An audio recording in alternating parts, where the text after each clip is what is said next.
বন্ধুত্বের সম্পর্কের মধ্যে যদি ভালোবাসা থাকে সেটা যত দূরেই থাক না কেন একটা সময় কিন্তু ঠিকই তার উপস্থিতি টের পাই। তো প্রায় 3 মাস পর আমার বান্ধবীর সাথে দেখা হলো। আর ও কিন্তু এতটাই ব্যস্ত ছিল, মানে আমাদের সাথে আসলে ইচ্ছা করলেও কিন্তু যোগাযোগ করতে পারেনি। আর গত 2 দিন আগে কিন্তু ওর সাথে আমার দেখা হয়েছে এবং সেই সময়টা কীরকম কাটিয়েছে মানে সেটাই আপনাদের সাথে একটু সামান্য পরিমাণে শেয়ার করছি, যেহেতু অল্প সময়ের জন্য বের হয়েছিলাম। আসসালামু আলাইকুম রহমতুল্লাহ বারাকাতুহু। সবাই কেমন আছেন? একটা প্রয়োজনীয় কাজে আমাদেরকে আসলে বের হতে হয়েছিল। তো যাই হোক, আমরা একটা অফিসে গিয়েছিলাম, একটা ব্যাংকে গিয়েছিলাম।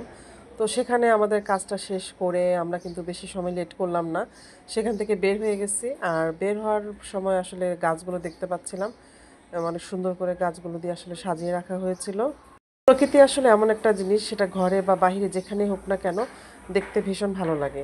তো যাই হোক, সেখান থেকে বের হয়ে কিন্তু আমরা চলে গেলাম একটা খাবার হোটেলের সামনে। তো এটা যাওয়ার কারণ হচ্ছে আবে সে চলে আসছে। আর এখানে কিন্তু চা খাবার, চা খুব অনেক তেষ্টা পেয়েছিল আর আমি কিন্তু রোজা ছিলাম। ও আমার কাছে জানতে চেয়েছিল যে আমি যে চা খাবো তোমার ভালো লাগবে?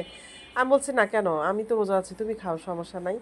তারপর যাই হোক, আমরা দুজন একসাথে বসে যখন মানে গল্প করলাম, ও চা খেলো।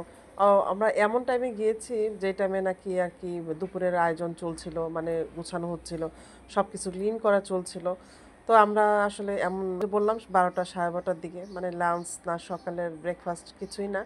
তো ও যেহেতু চা খাবে, তা আমি ওর সাথে গেলাম, চা ও খাবে, আমি দেখব। তা আসলে অনেকদিন পর বান্ধবীর সাথে দেখা হয়েছে আর ভালো লাগাটা ছিল অনেক। একটা জিনিস হচ্ছে, সেটা হচ্ছে আমি ছোটবেলা থেকেই যখন রোজা থাকি, আর রোজা থেকে কিন্তু আমি বাইরে বের হওয়াটা একদমই পছন্দ করি না। আমার কাছে আসলে ভালো লাগে না। আর গরমের মতো তো তাই না। আর 2 দিন আগে কিন্তু প্রচুর গরম পড়েছিল। আর সেদিন আসলে অনেক গরম পড়েছিল, আমার অনেক গরম লাগছিল।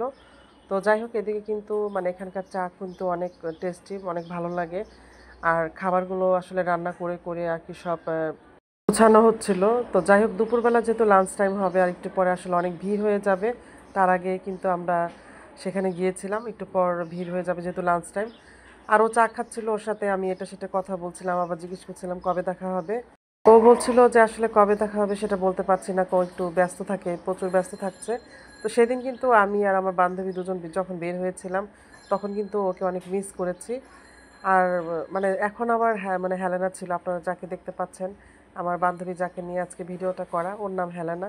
তো যাই হোক, ওকে নিয়ে যখন বের হয়েছি তখন আবার আসলে লিজারই ছিল না, মানে একজন আছে তো আরেকজন নাই। আসলে সংসার জীবনটা এরকমভাবে ব্যস্ত হয়ে গেছে, ব্যস্ত হয়ে পড়েছি, মানে মানে এখন আবার আগের মতো ঠিক মতো করে সময় বের করতে পারছি না।